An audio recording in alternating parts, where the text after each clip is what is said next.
Welcome to Travel Insights Bali number 18.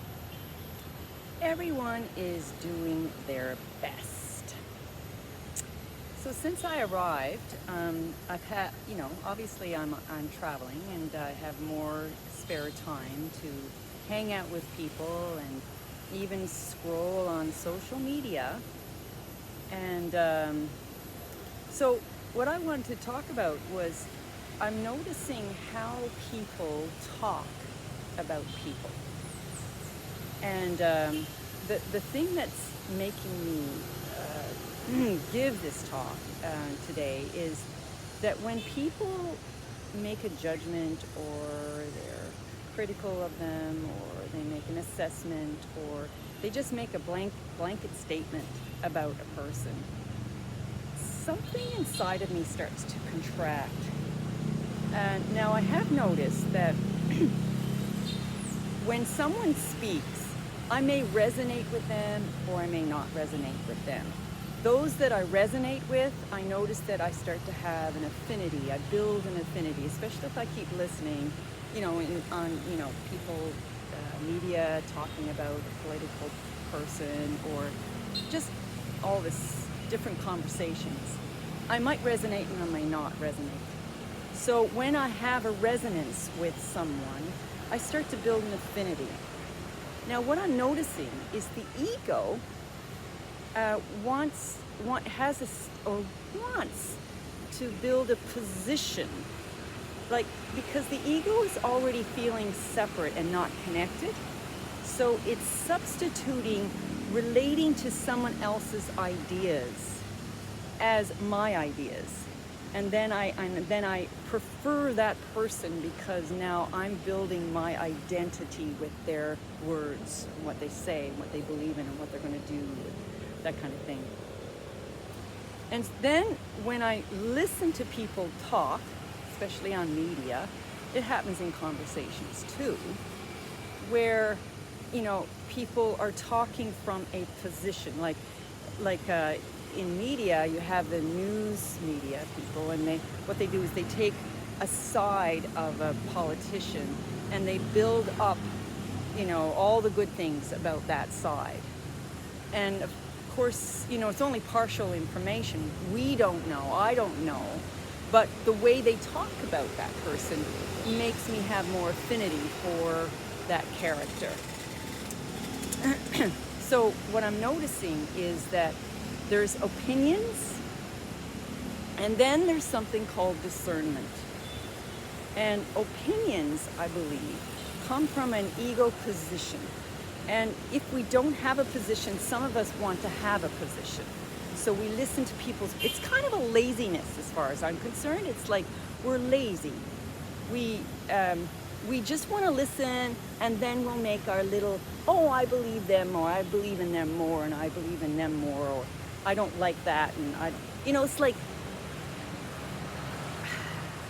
I think what's coming up is, what about thinking for ourselves? And what do we do to think for ourselves? And not only think for ourselves, how do we stay in a high frequency when we're listening to other people's opinions about others? So there's two things. And so an opinion is an ego needing a position to take. And maybe opinions might come from the fear that the person who's talking might have influence over us. Maybe we like that influence. Maybe we don't like that influence. We don't want to feel small, so we make an opinion that makes us feel better than the other person. There's so many reasons why we have opinions. But I'm referring to the part that contracts inside of me. It's like, it doesn't feel right to make a partial judgment based on a little bit of information and make a grand statement about them. I don't know people, and one may tell me something about them, but I don't know all of them. And then just to go ahead and make a judgment or an opinion based on that piece of information just doesn't feel whole and doesn't feel complete. So I'm looking at the discernment between an opinion and an intuitive sense of what's right for me. An opinion is based on somebody outside. Like, I'll make a judgment about their character. A discernment about what are my needs in relation to others, that's a completely different, that's a spiritual process. So I keep it to myself. So how do I avoid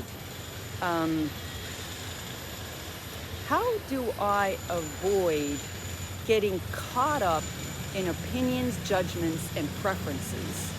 Because I'll have a preference listening to someone again and again and again that I resonate with.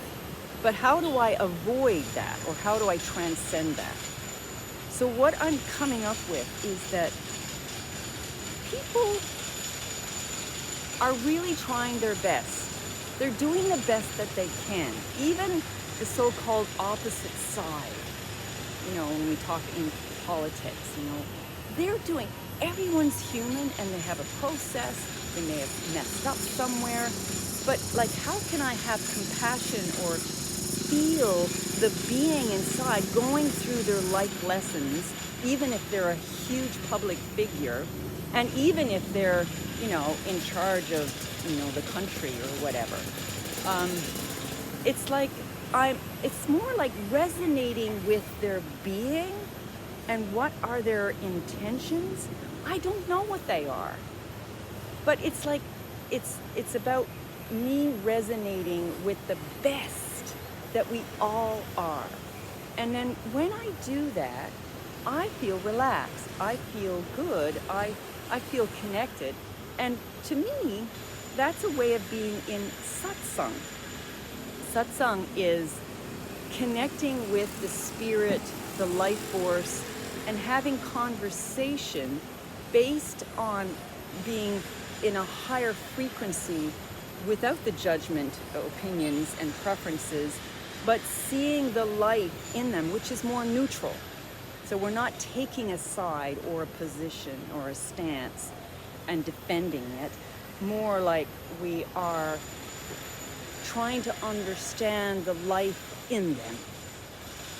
And so that's where, let's do that. Let's look at the outside world and see others as really doing the best they can karmically in their life. They are where they are, but their being is where they are, and they're taking those steps, they're saying those things. And so what is my intention? My intention is to see that, the best in them, the spirit in them, the oneness in them.